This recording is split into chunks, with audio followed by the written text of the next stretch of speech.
Hello everybody, welcome back to TechTube. I hope you all are doing great. So today I am back with another tutorial video of how you can remove Face ID on iPhone.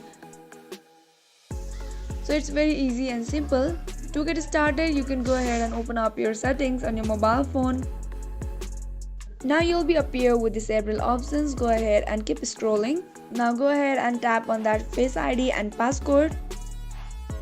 Now go ahead and enter your passcode that you have set on your mobile phone. So once you have unlocked it, you will be appear with all the Face ID and passcode that you have kept. Now keep on scrolling, and then when you see the option called reset Face ID, go ahead and tap on it. Once you do that, it will automatically remove your Face ID on your iPhone. So that's all guys, this is how easily you can remove Face ID on iPhone.